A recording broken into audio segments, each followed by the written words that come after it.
Hello everyone, welcome back my YouTube channel. आज हम पढ़ने जा रहे हैं मानव में रोग, ह्यूमन डिजीज। मानव में रोग हम पढ़े इससे पहले इस टॉपिक के बारे में थोड़ी सी चर्चा करते हैं कि इसमें हमें क्या पढ़ना है, क्या क्या चीज़ें आएंगी। तो मानव में रोग जो टॉपिक है, सबसे पहली चीज़ तो ये टॉपिक एक तो जो 12th बोर्ड एग्ज़ाम जो अभी लगने वाली है उसके लिए इम्पोर्टेंट है, उसमें पूरा चैप्टर दिया हुआ है। इसके अलावा रीड स्पेशल जो क्लासेस चल रही है तो रीड में भी ये मोस्ट इम्पोर्टेंट टॉपिक है, इससे रिलेटेड क्वेश्चन जरूर आता है। तो मानव में रोग अपना चैप्टर स्टार्ट करते हैं अपन। इस चैप्टर में हम पढ़ेंगे कि मानव में कौन कौन से रोग होते हैं। सबसे पहले तो हम जानेंगे कि रोग क्या है, रोग जनक क्या है, मतलब रोग किसकी वजह से होता है, रोग कितने प्रकार के होते हैं, किस किस रोग जनक यानी किन किन तरीकों से रोग उत्पन्न हो सकते हैं। रोग उत्पन्न हो गया तो हम कैसे पहचानेंगे कि रोग हो गया, मतलब उसके सिम्टम्स क्या दिखाई देते हैं, और साथ ही साथ उसका उपचार यानी निदान और उपचार क्या है, कैसे पता लगाए कि कौन सा रोग हुआ है, साथ ही साथ उसका उपचार क्या किया जाए और उससे कैसे बचा जा सकता है, उसका बचाव। तो मानव में होने वाले जो सामान्य बीमारियां हैं, सामान्य जो रोग है, उनके बारे में हम इसमें डिस्कस करेंगे। सामान्य जो रोग है, उन रोगों को शुरू करने से पहले इससे रिलेटेड जो सामान्य विशेष जो बेसिक जानकारी है, सामान्य जानकारी, उसको हम पहले डिस्कस कर लेते हैं। तो मानव में रोग या ह्यूमन डिजीज, सबसे पहली चीज डिजीज यानी कि रोग।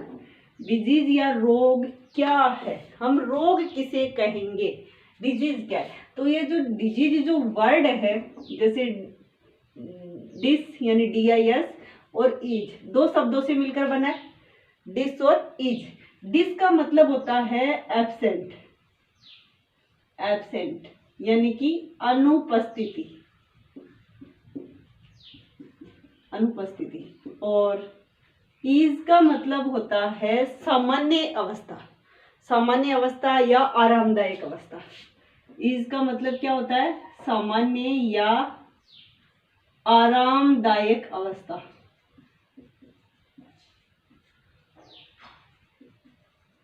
तो डिजीज क्या हुआ कि एब्सेंट होना, अनुपस्थित होना। किसका अनुपस्थित होना, सामान्य या आरामदायक अवस्था का अनुपस्थित होना। जब हमारा शरीर सामान्य अवस्था में नहीं रहता, आरामदायक अवस्था में नहीं रहता, उसकी अनुपस्थिति रहती है हमारे शरीर में, तो उस स्थिति को हम क्या कह देते हैं, डिजीज कह देते हैं, रोग कह देते हैं। यानी कि हम प्रॉपरली वर्क नहीं कर पाते, सामान्य तौर पर काम नहीं कर पाते, हम बाहरी वातावरण के साथ सामान्य रूप से नहीं रह पाते, आरामदायक स्थिति में नहीं रहते, तो वो रोग की अवस्था होती है। तो सबसे पहले हम यही बात करते हैं कि रोग क्या है। वो तो डिजीज के आधार पर हमने एक अर्थ निकाला, रोग क्या है, हम किसे कहते हैं, रोग या डिजीज। तो रोग क्या है, शरीर का सामान्य स्थिति में नहीं रह पाना, सामान्य क्रियाएं सही तरीके से नहीं कर पाना, ही क्या है, रोग। पर रोग क्यों हुआ, सामान्य स्थिति में हम क्यों नहीं है, उसके रीजन क्या है, कारण क्या है। वो कारण कई हो सकते हैं, जैसे कि या तो हमें कोई पोषण संबंधी विकार है। पोषण विकार का मतलब क्या हुआ कि प्रॉपरली हमें जो न्यूट्रिशन मिलना चाहिए, पोषण पदार्थ जो मिलना चाहिए, जो भी पोषक पदार्थ यानी कि जो भोजन के अवयव जिसको हम कहते हैं, कार्बोहाइड्रेट, वसा, प्रोटीन, विटामिन, मिनरल्स वगैरह, ये सारे अगर हमारे फूड में डेली जो डाइट है उसमें हमें प्रॉपरली नहीं मिल पा रहे, तो पोषण संबंधी विकार उत्पन्न हो जाते हैं, यानी उस चीज की डेफिशिएंसी हो जाती है, कमी हो जाती है, और उस कमी की वजह से कोई जो लक्षण शरीर में प्रकट होते हैं, एक विशेष प्रकार का रोग उत्पन्न हो जाता है। तो सबसे पहला रोग का कारण क्या होता है कि कोई पोषण विकार हो, यानी किसी चीज की डेफिशिएंसी हो, किसी चीज की पोषक तत्वों की कमी हो जाए, पोषण विकार हो या फिर संक्रमण हो। दूसरा रीजन क्या हो सकता है रोग का, संक्रमण। संक्रमण का मतलब कोई भी जो सूक्ष्म जीव है, जैसे कि बैक्टीरिया है, वायरस है, फंगस है, या जैसे माइकोप्लाज्मा, निमेटोड्स वगैरह है, कोई भी सूक्ष्म जीव या दूसरे जीव, कोई दूसरे परजीवी जीव, बड़े जीव भी हो सकते हैं, तो दूसरे सजीव जब शरीर मानव को इन्फेक्ट कर देते हैं, उनमें इन्फेक्शन कर देते हैं, संक्रमण कर देते हैं, तो उससे क्या होता है, जो भी क्रियाकलाप है, दैनिक दिनचर्या है, सामान्य अवस्था है, वो विकृत हो जाती है, यानी उसमें परिवर्तन आ जाता है, हम सामान्य तौर पे कार्य नहीं कर पाते, मतलब हम रोगी हो जाते हैं। तो रोग क्या है, पोषण विकार, संक्रमण या आनुवांशिकी कारण हो सकते हैं। आनुवंशिक कारण, आनुवंशिक विकार या शरीर के क्षतिग्रस्त होने, शरीर के किसी भाग के क्षतिग्रस्त होने, यानी कि कोई चोट लग जाने या किसी भाग के टूट जाने, कट जाने, यानी क्षतिग्रस्त होने से। तो ये क्या थे, अपने कारण थे कि पोषण विकार, संक्रमण, आनुवंशिक विकार या शरीर के किसी भाग या अंग के क्षतिग्रस्त हो जाने या चोट लग जाने के कारण, जब लग जाने से जब व्यक्ति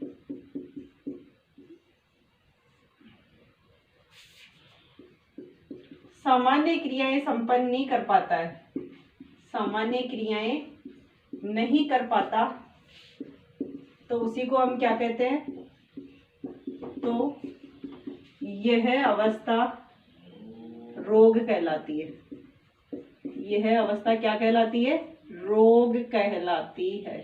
यानी रोग क्या है, डिजीज क्या है, जब व्यक्ति में कोई पोषण विकार हो, संक्रमण हो, आनुवंशिक विकार हो, शरीर के किसी भाग या अंग में कोई चोट लग जाए, तो पोषण विकार यानी कि न्यूट्रिशन में कोई कमी हो, संक्रमण कोई सूक्ष्म जीव संक्रमित कर दे, कोई दूसरा जीव इन्फेक्ट कर दे, या फिर आनुवंशिक विकार, ये मोस्टली जन्मजात होते हैं, यानी कि हमारी जो आनुवंशिक संरचना है उसमें कोई परिवर्तन आ जाए। आनुवंशिक संरचना का मतलब गुणसूत्रों की संख्या में या संरचना में परिवर्तन आ जाए, और या फिर शरीर के किसी भाग में कोई चोट लग जाए, कोई भाग क्षतिग्रस्त हो जाए, कोई अंग जो है वो टूट जाए, कट जाए, तो ऐसा कुछ हो जाए, तो कोई भी कारण होगा इनमें से, तो उससे क्या होगा, हमारी जो दैनिक दिनचर्या है वो प्रभावित होगी। हम सामान्य तौर पर सामान्य अवस्था में कार्य नहीं कर पाएंगे, और ऐसी अवस्था क्या कहलाती है, रोग कहलाती है। तो ये तो बात हो गई कि रोग। तो फिर स्वास्थ्य क्या है, हेल्थ किसे कहते हैं। डिजीज तो पता चल गया कि ये रोग है, तो स्वस्थ किसे कहेंगे, स्वास्थ्य क्या है, स्वास्थ्य या हेल्थ। हेल्थ क्या होगा, स्वास्थ्य क्या होगा, जब कोई व्यक्ति, जब व्यक्ति क्या हो, जब व्यक्ति शारीरिक, मानसिक व सामाजिक रूप से स्वस्थ हो। जब व्यक्ति शारीरिक, मानसिक और सामाजिक रूप से स्वस्थ हो, तो उसी को हम क्या कहते हैं, स्वास्थ्य कहते हैं। यानी हम ठीक कब है, हम स्वस्थ कब है, जब हम शारीरिक रूप से स्वस्थ। शारीरिक का मतलब कोई हमें विकार नहीं है, कोई पोषण विकार, आनुवंशिक विकार, शरीर में कोई त्रुटि नहीं है, कोई विकार नहीं है। मानसिक विकार यानी कि स्ट्रेस, तनाव, अनिद्रा या पागलपन जैसा कोई रोग नहीं है, मानसिक तौर पे बिल्कुल स्वस्थ है। या सामाजिक रूप से स्वस्थ होने का मतलब है कि बाहरी वातावरण के साथ, समाज के साथ, दूसरे लोगों के साथ अपना जो व्यवहार है, आचार विचार, रहन सहन उनके साथ अच्छा है, तो व्यक्ति कैसा होगा, स्वस्थ होगा। यानी स्वास्थ्य हम किसे कहेंगे, जब कोई व्यक्ति शारीरिक रूप से स्वस्थ होगा, मानसिक रूप से उसमें कोई डिप्रेशन, चिंता कुछ नहीं होगा, मानसिक रूप से स्वस्थ होगा, और सामाजिक उसका व्यवहार अच्छा होगा, यानी सामाजिक रूप से वो स्वस्थ होगा। ऐसा नहीं हो कि कहीं वो सबसे अलग थलग अकेला सा रहता है, किससे बातचीत नहीं करता है, तो स्ट्रेस, तनाव, कई तरीके जो उसमें बीमारियां या कई अन्य जो है विकार जो है वो उत्पन्न हो जाते हैं, तो वो स्वास्थ्य नहीं है। यानी स्वास्थ्य सिर्फ ये नहीं है कि हमें सिर्फ दिखने वाली कोई बीमारी ना हो, तो वही स्वास्थ्य नहीं है। स्वास्थ्य का मतलब है कि शरीर में विकार के साथ साथ हमारे अंदर मानसिक और कोई सामाजिक विकार भी ना हो।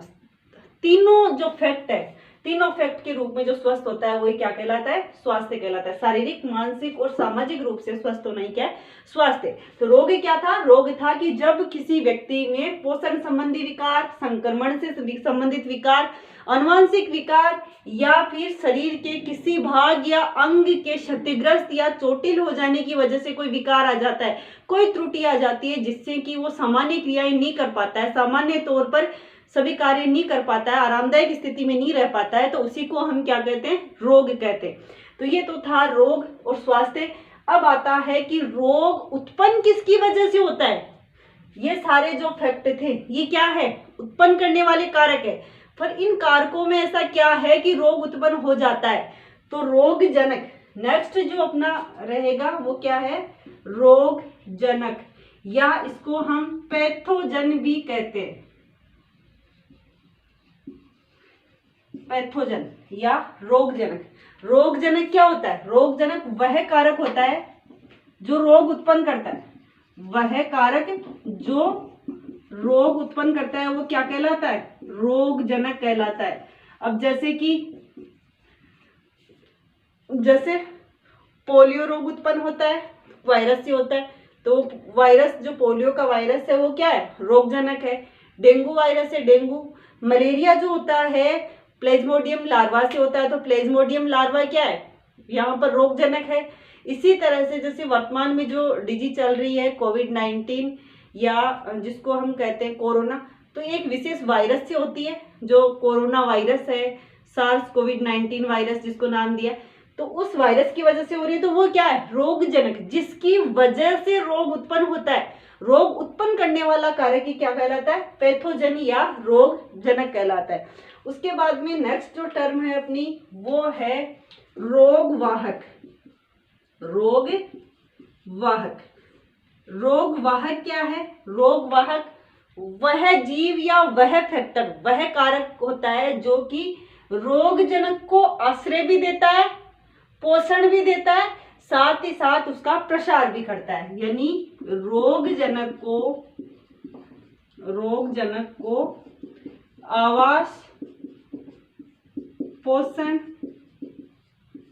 आवास व पोषण देने व प्रसार करने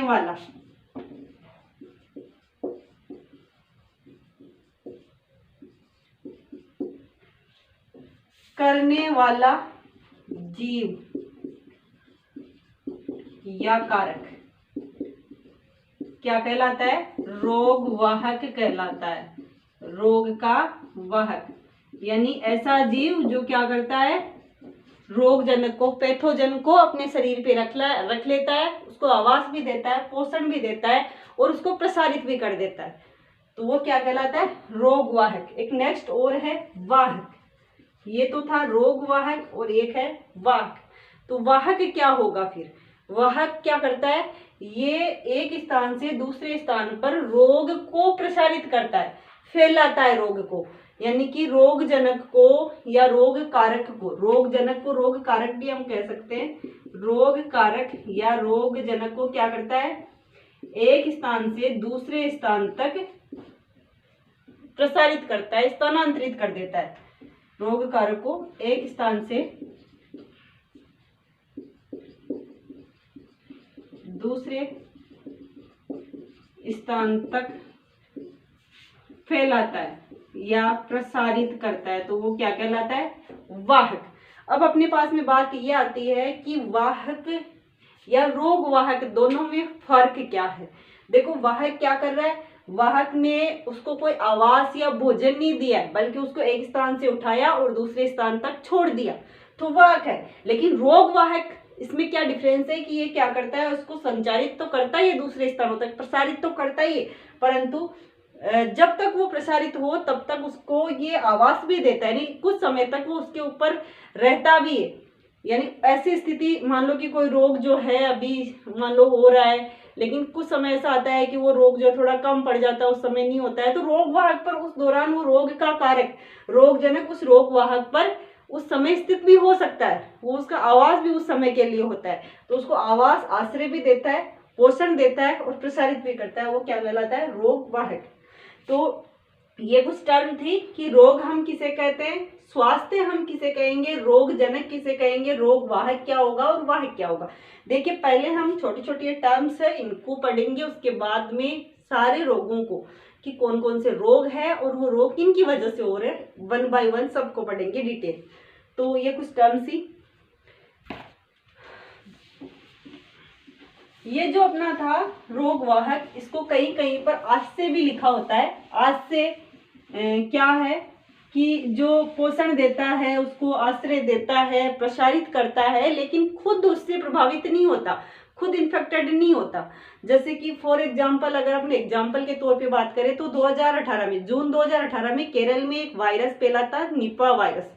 निपा वायरस जो था वो किसकी वजह से फैला था? फल चमगादड़ की वजह से, फ्रूट बेट की वजह से फैला था। निपा है वायरस जो कहाँ फैला था? केरल में। इसका जो आश्रय या जो रोग वाहक था, वो रोग वाहक कौन था? फल चमगादड़। यानी कि ये किस पे पाया जा रहा था? इस फल चमगादड़ पे पाया जा रहा था, इसके ऊपर था, ये इसका रोग वाहक था। और इसने इसको क्या कर दिया? फलों में, जो फलों के पौधे थे, फलों में ट्रांसफर कर दिया। क्योंकि ये क्या करता था? चमगादड़ क्या करता था? फलों को खाता है। तो फलों को जब खाता था तो उस दौरान इस चमगादड़ से जो ये निपा वायरस जो इस पे स्थित था, ये जब ये फलों को खा रहा था तो ये फलों पर ट्रांसफर हो गया। और इन फलों को जब किसानों ने यानी कि लोगों ने जब यूज किया तो यही वायरस किस में चला गया? जो ये निपा वायरस था वो किस में चला गया? इस चमगादड़ की वजह से ये किसानों में चला गया। तो यहाँ पर चमगादड़ क्या था? चमगादड़ रोग वाहक था या आश्रय था, जो कि क्या कर रहा था? जब यानी कि इस रोग को देखा गया कि 2007 में ये फैला, 13 में फैला, फिर 18 में फैला, तो बीच के टाइम में ये नहीं दिखाई दिया। तो बीच के टाइम में रोग नहीं दिखा, मतलब उस समय इसका वायरस तो था, निष्क्रिय अवस्था में था। तो चमगादड़ यहाँ क्या कर रहा है? उस वायरस को अपने शरीर पर आश्रय भी देता है, उसके ऊपर आवास भी देता है, पोषण भी देता है, रखता भी है। पर चमगादड़ खुद इससे संक्रमित नहीं होता, बल्कि ये जब फलों को खाता है तो ये इस फलों पर ट्रांसफर हो जाता है। और फलों से जब ये किसान में यानी कि मानव में गया तो मानव को इसने संक्रमित कर दिया, मानव को रोगी बना दिया। तो ये क्या था यहाँ पर? ये तो कौन है? ये तो है यहाँ पर रोगजनक। और ये कौन है? ये है रोगवाहक। और ये कौन है? किसान जो थे ये कौन हो गए? रोगी हो गए। तो यहाँ पर ये रोगजनक और ये रोगवाहक। जैसे उसी प्रकार से अगर हम वाहक की बात करें, केवल वाहक की बात करें कि वाहक कौन होता है? जो केवल स्थानांतरित करता है। जैसे कि मक्खी जो होती है, घरेलू जो मक्खी है वो हैजा की वाहक है। यानी हैजा का रोगजनक जो है उसको घरेलू मक्खी एक स्थान से दूसरे स्थान तक ट्रांसफर कर देती है, दूषित कर देती है भोजन को, जल को। यानी हैजा के वायरस को वो ट्रांसफर करती है। तो वो क्या है? केवल वाहक है। वो उसको पोषण नहीं देती, अपने ऊपर लंबे समय तक नहीं रखती, आवास नहीं देती, बल्कि कहीं पर ये वायरस जहाँ पाया जाता है हैजा का, वहां से लेकर के उसको दूसरे स्थान तक ट्रांसफर कर देती है। तो हैजा को वो क्या करती है? हैजा के रोगजनक को स्थानांतरित करती है एक स्थान से दूसरे स्थान तक। तो वो क्या है? उसकी वाहक है। तो रोग, स्वास्थ्य, रोगजनक, रोगवाहक, और वाहक के बाद इससे जुड़े हुए कुछ और चीजें, जैसे कि रोग की हम बात करें तो रोग कितने प्रकार के होते हैं? रोगों के प्रकार हम देखते हैं। रोगों के प्रकार, रोग जो है 2 प्रकार के होते हैं मोस्टली। और वो 2 प्रकार कौन से हैं? एक तो होते हैं जन्मजात रोग, और दूसरे होते हैं उपार्जित रोग। यानी रोग जो है वो कितने प्रकार के होते हैं मोस्टली? चाहे किसी से भी हो, कैसा भी हो, सारे रोगों को अगर अपन बात करें तो 2 प्रकार के होते हैं, जन्मजात रोग और उपार्जित रोग। जन्मजात रोग कौन से होते हैं? वे रोग जो कि कहाँ से मिलते हैं मनुष्य को? जन्म से ही उसके अंदर होते हैं। यानी ऐसे रोग जो जन्म से ही पाए जाते हैं, जन्म से ही जो रोग होते हैं जीव में, मानव में, वो क्या कहलाते हैं? जन्मजात रोग। यानी ऐसे रोग जो जन्म से ही होते हैं। और जो जन्मजात रोग होते हैं, जो जन्म से ही मानव में पाए जाते हैं, जन्मजात रोग, यानी जब मानव जन्म लेता है तो उसके साथ वो आते हैं रोग। ये रोग वास्तविक रूप से या क्या कहलाते हैं? जो जन्मजात रोग है उनको हम आनुवांशिक रोग भी कहते हैं। जन्मजात रोगों को हम क्या कहते हैं? आनुवांशिक रोग भी कहते हैं। आनुवांशिक रोग क्योंकि ये माता पिता से जन्म से ही मनुष्य में आते हैं। दूसरे जो रोग है उपार्जित रोग। उपार्जित रोग कौन से होते हैं? जो जन्म के बाद उत्पन्न होते हैं। जन्म के बाद उत्पन्न होते हैं, वो क्या कहलाते हैं? उपार्जित रोग। मानव जब जन्म ले लेता है, जन्म के बाद कोई भी रोग अगर उसमें उत्पन्न होता है तो वो रोग क्या कहलाता है? उपार्जित रोग। तो रोग 2 प्रकार के हो गए, जन्मजात जो जन्म से ही होते हैं, और उपार्जित रोग जो जन्म के बाद उत्पन्न होते हैं। और जो जन्मजात रोग है वो क्या कहलाते हैं? आनुवांशिक रोग भी कहलाते हैं। अनुवांशिक रोग या जो जन्मजात रोग है उनको फिर हम दो भागों में बांट देते हैं। एक तो होते हैं मेंडेलियन विकार, और जो दूसरे होते हैं वो होते हैं गुणसूत्रीय विकार। एक तो कौन से हो गए, मेंडेलियन विकार, और दूसरे हो गए गुणसूत्रीय विकार। मेंडेलियन जो विकार होते हैं, ये मेंडेलियन विकार उत्पन्न होते हैं गुणसूत्रों की संरचना में परिवर्तन के कारण। यानी मेंडेलियन जो विकार है वो किस वजह से उत्पन्न होते हैं, गुणसूत्रों की संरचना में परिवर्तन के कारण। यदि गुणसूत्रों की संरचना में परिवर्तन आ जाता है तो कौन से रोग उत्पन्न हो जाते हैं, मेंडेलियन विकार। और कौन कौन से रोग जो है वो मेंडेलियन विकार कहलाते हैं, जैसे हीमोफीलिया, वर्णांधता, ये कैसे हैं, जन्मजात रोग है, अनुवांशिक रोग है, पर किस प्रकार के है ये, हीमोफीलिया, वर्णांधता, हीमोफीलिया और वर्णांधता, ये कैसे रोग है, जन्मजात रोग है या अनुवांशिक रोग है। और ये रोग संरचना में परिवर्तन के कारण होते हैं। कौन से गुणसूत्रों की संरचना में परिवर्तन होता है, वर्णांधता और हीमोफीलिया जो रोग है, इनमें जो लिंग गुणसूत्र है, ये लिंग गुणसूत्रों से संबंधित रोग है। और लिंग गुणसूत्रों में जो एक्स क्रोमोसोम होता है, एक्स गुणसूत्र पर जब इनके प्रभावी जो विकल्प है, इनके प्रभावी जो जीन है वो अगर आ जाते हैं किसी कारण से, तो ऐसी स्थिति में ये रोग उत्पन्न हो जाते हैं। तो गुणसूत्रों की संरचना में परिवर्तन आया है, वहां पर गुणसूत्र जो है एक्स गुणसूत्र है, उस एक्स गुणसूत्र के जो जीन है उन जीनों के विकल्पों में परिवर्तन आ गया। तो गुणसूत्रों की संरचना में परिवर्तन आया तो कौन से रोग उत्पन्न हो गए, हीमोफीलिया और वर्णांधता रोग। कैसे रोग है ये, गुणसूत्रों की संरचना के कारण उत्पन्न हुए, इस कारण ये मेंडेलियन विकार कहलाते हैं। क्योंकि मेंडल जो वैज्ञानिक थे उन्होंने बताया था कि प्रत्येक जीन के दो विकल्प है, प्रभावी और अप्रभावी, उनमें से जो खुद को प्रकट कर देता है वो प्रभावी है। यानी कि जो प्रकट होता है, अपने लक्षण को प्रकट कर पाता है। तो यहाँ पर जो वर्णांधता और हीमोफीलिया का जो कारक है, जो विकल्प है, जो जीन है इसका, जब वो आ जाता है एक्स क्रोमोसोम पर प्रकट हो जाता है, प्रभावी हो जाता है, तो हीमोफीलिया और वर्णांधता रोग उत्पन्न हो जाते हैं। इसलिए मेंडेलियन विकार कहलाते हैं। गुणसूत्रीय विकार, गुणसूत्रीय विकार क्या होते हैं, ये गुणसूत्रों की संख्या में परिवर्तन के कारण उत्पन्न होते हैं। गुणसूत्रों की संख्या में परिवर्तन के कारण उत्पन्न होते हैं। संरचना में परिवर्तन को तो हम कहते हैं मेंडेलियन विकार, और संख्या में परिवर्तन होता है तो कहलाते हैं गुणसूत्रीय विकार। जैसे कि हम एग्जाम्पल की बात करें तो डाउन सिंड्रोम,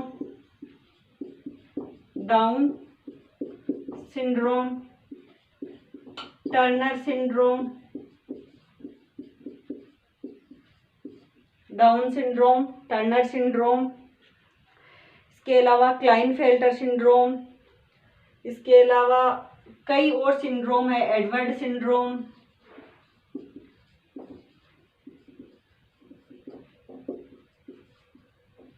चेट to cry syndrome,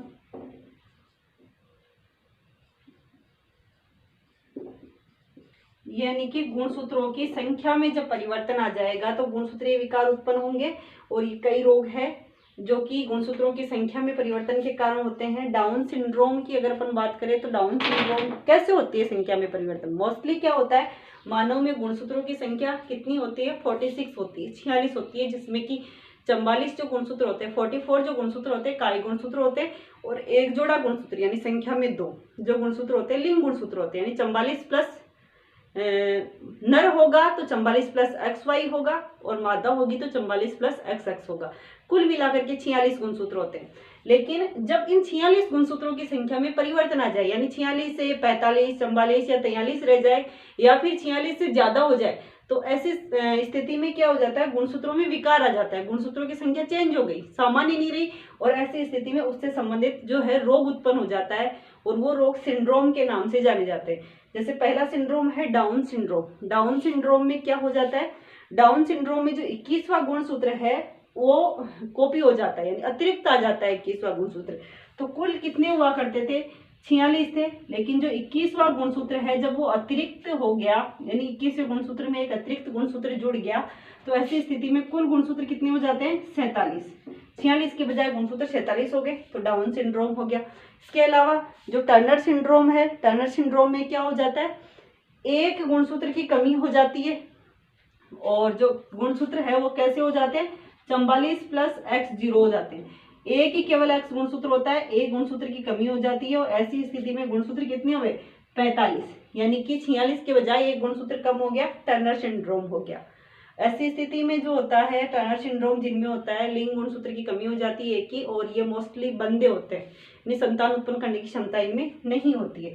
Klinefelter syndrome जो है, क्लाइनफेल्टर सिंड्रोम में 46 के बजाय गुणसूत्र जो होते हैं या तो 47 हो जाते हैं, या 48 या 49, यानी गुणसूत्रों की संख्या में वृद्धि हो जाती है। और ये मोस्टली जो वृद्धि होती है क्लाइनफेल्टर में, ये एक्स या वाई गुणसूत्रों में, यानी लिंग गुणसूत्रों की संख्या में वृद्धि की वजह से होती है। यानी 44 + XX Y हो जाता है, XXY हो जाता है, या XX YY या XYY, यानी ऐसे करके जो लिंग गुणसूत्र है उनकी संख्या में वृद्धि हो जाती है, जिसकी वजह से गुणसूत्र जो है 46 के बजाय 47, 48 या इससे ज्यादा हो जाते हैं, तो वो क्लाइनफेल्टर सिंड्रोम कहलाता है। यानी कि गुणसूत्रों की संख्या में कमी या अधिकता से होने वाले जो रोग होते हैं वो गुणसूत्रीय विकार कहलाते हैं, और ये निम्न होते हैं। तो ये तो थे जन्मजात रोग, जो जन्म से ही होते हैं। मोस्टली यहाँ ध्यान रखने वाली बात है जन्मजात रोग, जो जन्म से होते हैं, इनको आनुवांशिक रोग भी कहते हैं। या तो ये आनुवांशिक रोग या जन्मजात रोग किस वजह से होते हैं? ये या तो होते हैं गुणसूत्रों की संरचना में परिवर्तन होने की वजह से, या होते हैं गुणसूत्रों की संख्या में परिवर्तन होने की वजह से। संरचना की बात करें तो हीमोफीलिया और वर्णांधता रोग, और संख्या की बात करें तो जितने भी सिंड्रोम रोग होते हैं, down syndrome, Turner syndrome, Klinefelter syndrome, Edward syndrome, cri du chat syndrome, ये सारे के सारे किसकी वजह से होते हैं? संख्या में परिवर्तन होने की वजह से होते हैं। नेक्स्ट जो दूसरे प्रकार के रोग है वो है उपार्जित रोग। उपार्जित रोग जो होते हैं जन्म के बाद उत्पन्न होते हैं, और जन्म के बाद उत्पन्न होने वाले जो रोग होते हैं वो दो प्रकार के होते हैं। उपार्जित रोग अगर अपन आगे इनको देखेंगे डिटेल में, तो ये भी दो प्रकार के हम पढ़ेंगे। एक तो पढ़ेंगे असंक्रामक रोग, और दूसरे पढ़ेंगे हम संक्रामक रोग।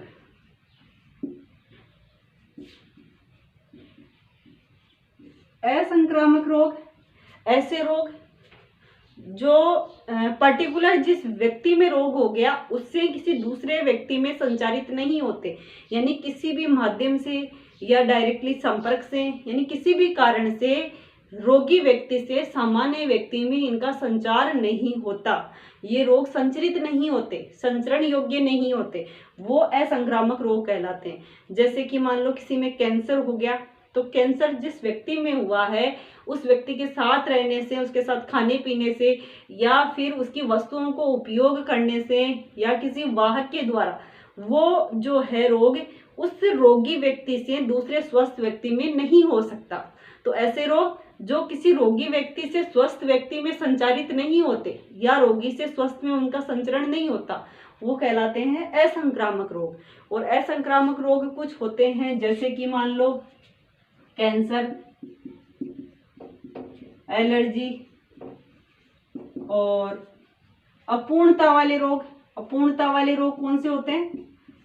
जैसे कि विटामिन की कमी से कोई रोग हो गया, मिनरल्स की कमी से कोई रोग हो गया, तो वो सारे रोग, यानी न्यूट्रिशन की वजह से होने वाले रोग, ये सारे रोग कैसे होते हैं? असंक्रामक, इनका संचरण नहीं होता। दूसरे है संक्रामक रोग। संक्रामक रोग कौन से होते हैं? वे रोग जिनका संचरण रोगी से स्वस्थ व्यक्ति में हो जाता है, यानी कि जो किसी एक व्यक्ति से दूसरी व्यक्ति में आसानी से पहुंच जाते हैं। अब इनको पहुंचाने वाला कौन होता है? या तो कोई वाहक होता है, जैसे मान लो कोई मच्छर है, उसने रोगी को काटा और स्वस्थ व्यक्ति को काट लिया जाके, तो वो रोगजनक उस मच्छर के द्वारा रोगी से स्वस्थ में चला गया। या फिर हो सकता है कि उस रोगी व्यक्ति के श्वास के द्वारा, उसके कपड़ों के द्वारा, उसके संपर्क से वो रोगजनक जो है स्वस्थ में चला जाएगा, तो स्वस्थ में भी रोग उत्पन्न हो जाएगा। तो ऐसे रोग जो रोगी से स्वस्थ में संचारित होते हैं संक्रामक रोग कहलाते हैं।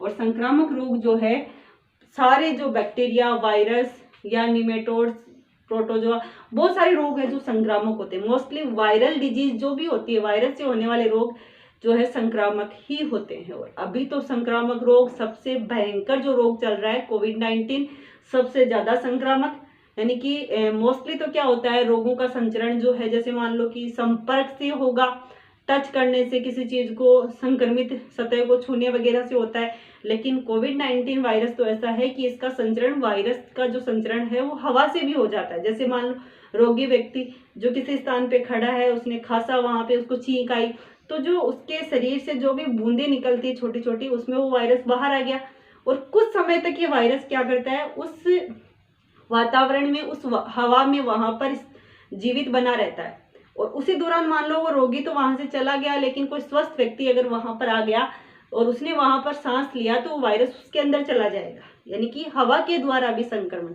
और तीव्र संक्रमण होता है इसका। तो संक्रामक रोग जो किसी रोगी से स्वस्थ में फैलते। तो रोग जो है, हमने ये प्रकार देखे कुछ। अब हम सारे रोगों को डिटेल पढ़ेंगे आगे। सारे रोगों को हम डिटेल पढ़े उससे पहले कुछ एक दो टर्म और है अपनी, जैसे इंटरफेरोन। इंटरफेरोन क्या है, यानी ये सारे के सारे टर्म जो है आगे अपने काम में आने वाले हैं। इंटरफेरोन क्या होती है? इंटरफेरोन एक विशेष प्रकार की प्रोटीन होती है जो अपने शरीर में पाई जाती है, और जब कोई रोगजनक, जब कोई भी कारक जो बाहर से अपने शरीर में चला जाता है, तो अपने शरीर में ये इंटरफेरोन प्रोटीन क्या करती है, स्रावित होती है इंटरफेरोन, और वो उस रोगजनक को, बाहरी कारक को नष्ट करके संक्रमण को कम करने का कार्य करती है। इंटरफेरोन कहलाती है। दो टर्म आएगी अपनी, प्रतिजन और प्रतिरक्षी, यानी एंटीबॉडी और एंटीजन। एंटीजन क्या होता है? बाहर से कोई भी कारक, चाहे वो सूक्ष्म जीव हो, चाहे धूल का कण हो, चाहे कोई भी कारक हो, बाहर से कोई भी कण जो शरीर के अंदर एंटर होता है, वो एंटीजन होता है, यानी प्रतिजन होता है। और प्रतिजन को हमारा शरीर, हमारा प्रतिरक्षा तंत्र जो होता है, हमारा शरीर हमेशा ही बाहर की किसी भी कारक को जो है दूसरा मानता है, पराया मानता है। एक सिद्धांत है अपना, पराया सिद्धांत, जिस पर काम करता है अपना शरीर। यानी अपने शरीर की कोशिकाओं को, प्रतिरक्षा तंत्र की कोशिकाओं को ये पहचान होती है कि हमारे शरीर की कोशिकाएं कौन सी है और बाहरी कारक कौन है। बाहरी कारक कोई भी जो शरीर में एंटर होगा, उसको प्रतिरक्षा कोशिकाएं तुरंत ही नष्ट करने का कार्य करती है।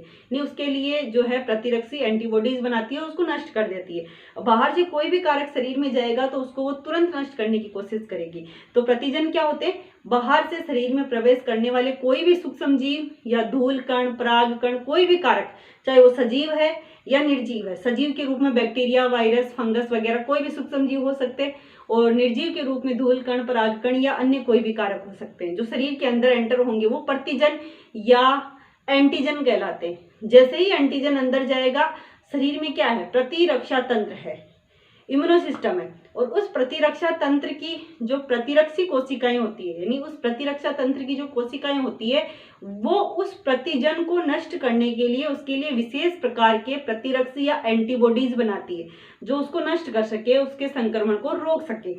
वो कहलाते हैं एंटीबॉडीज। यानी कि प्रतिरक्षा तंत्र की कोशिकाओं द्वारा बनाए गए ऐसे विशेष पदार्थ जो प्रतिजन को, एंटीजन को नष्ट करते हैं, प्रतिरक्षी कहलाते हैं। अब ये प्रतिरक्षी, इसको आप यूं भी समझ सकते हो, मोस्टली क्या होता है, प्रतिरक्षा तंत्र सिर्फ बाहरी कारकों के लिए ही नहीं, इसके अलावा भी जब कई बार अंग प्रत्यारोपण होता है, तो अंग प्रत्यारोपण से बाहर से कोई भी जो ऑर्गन या ब्लड वगैरह दूसरे जीव का, दूसरे मानव का अगर दिया जाता है, अगर वो प्योर जो है वो ऑर्गन वगैरह, जैसे किडनी ट्रांसप्लांट करनी हो या और कोई ऑर्गन ट्रांसप्लांट करना हो, तो उसके लिए भी सेम यही कार्य करती है। उसको भी पराया मान करके उसके लिए भी प्रतिरक्षी क्रिया दर्शाती है। तो बाहर से जाने वाले कारक के प्रति होने वाली क्रिया जो है वो प्रतिरक्षी क्रिया कहलाती है, यानी उसके लिए एंटीबॉडीज बनते हैं। अब ये एंटीबॉडीज बनाने के लिए मोस्टली टीके दिए जाते हैं। टीकाकरण होता है, वैक्सीनेशन, रोगों से बचने के लिए वैक्सीनेशन किया जाता है। वैक्सीनेशन या टीकाकरण क्या होता है? टीकाकरण में रोगजनक जो है, उस रोगजनक की निष्क्रिय मात्रा या अक्षम मात्रा, जो कि रोग उत्पन्न न कर सके, कोई भी बैक्टीरिया या वायरस की थोड़ी सी मात्रा को टीके के द्वारा, वैक्सीन के द्वारा शरीर के अंदर प्रवेश करवा दी जाती है। वो कैसी है? निष्क्रिय अवस्था में है, मृत अवस्था में है, या रोग उत्पन्न करने की क्षमता उसमें नहीं है। तो ऐसी अवस्था में वो शरीर में गई तो वो शरीर के लिए प्रतिजन हो गई, एंटीजन हो गई, और शरीर के प्रतिरक्षा तंत्र उसके लिए क्या कर लेता है? प्रतिरक्षी निर्माण कर लेता है, एंटीबॉडीज बना लेता है। और इन फ्यूचर कभी भी यदि वो रोगजनक फिर शरीर के अंदर जाता है, तो बने हुए प्रतिरक्षी रहते हैं पहले से, तो उसको तुरंत नष्ट कर देते हैं। तो इस तरह से जो है टीकाकरण काम करता है। टीकाकरण में टीके दो प्रकार के होते हैं, एक तो होते हैं सक्रिय टीका और दूसरा होता है निष्क्रिय टीका। अब सक्रिय और निष्क्रिय में क्या फर्क होता है? देखो, सक्रिय टीके में तो क्या होता है, मृत या निष्क्रिय किए हुए रोगजनक को शरीर में प्रवेश करवाया जाता है। वो जब प्रवेश करता है उसके बाद हमारा शरीर उसके लिए प्रतिरक्षी या एंटीबॉडीज बनाता है। यानी पहले से एंटीबॉडीज या बने बनाए एंटीबॉडीज नहीं डाले जा रहे, बल्कि शरीर में रोगजनक डाला जा रहा है। निष्क्रिय अवस्था में जो रोग तो उत्पन्न नहीं करेगा, लेकिन है वो रोगजनक, अंदर जाएगा एंटीजन के रूप में वो, और फिर शरीर का प्रतिरक्षा तंत्र उसके लिए क्या बनाएगा, एंटीबॉडी बनाएगा। तो ये तो कहलाता है सक्रिय टीका। और कभी कभी क्या होता है, टीके के द्वारा डायरेक्ट बने बनाए प्रतिरक्षी यानी बने बनाए एंटीबॉडीज ही शरीर में प्रवेश करवा दिए जाते हैं, और बने बनाए एंटीबॉडीज शरीर में जाते हैं तो शरीर को बनाने की आवश्यकता नहीं होती, तो वो कहलाता है निष्क्रिय टीका। फर्क दोनों में यह है कि निष्क्रिय टीका जो होता है उसकी जो लिमिट होती है वो थोड़ी होती है, कम समय तक ये काम करता है, सुरक्षा थोड़े समय के लिए देता है, जैसे कि टिटनस का टीका जो कि थोड़े थोड़े समय बाद फिर लगवाना पड़ता है। तो टिटनस का टीका एक क्या है, निष्क्रिय टीका है, जिसमें प्रतिरक्षी को डाला जा रहा है शरीर में, लेकिन वो लंबे समय तक सक्रिय नहीं रहता, लंबे समय तक शरीर की सुरक्षा नहीं करता। इसी प्रकार से जैसे पोलियो का टीका, पोलियो के टीके में क्या है, सक्रिय टीका है। वो सक्रिय का मतलब उसमें मृत पोलियो वायरस को शरीर में भेजा जा रहा है, वो अंदर जाकर के एंटीबॉडीज बनाता है, और ये आजीवन लंबे समय तक बनी रहती है सुरक्षा। तो ये दो प्रकार के टीके, और कुछ हमने इसके बारे में बेसिक बातें की। नेक्स्ट क्लास में हम रोगों के बारे में डिटेल पढ़ेंगे कि रोग जो है कौन कौन से हैं, कौन सा रोग किसकी वजह से हो रहा है, क्या लक्षण है उसके, कैसे उससे बचा जाए और क्या उपचार किया जाए। तो जो भी रोग है, डिजीज है, उनको डिटेल हम नेक्स्ट क्लास में पढ़ते हैं। आज की क्लास में बस इतना ही। अगर आपको ये वीडियो पसंद आता है तो इसे लाइक कीजिए, शेयर कीजिए, सब्सक्राइब कीजिए। Thank you watching for my video. मिलते हैं नेक्स्ट क्लास।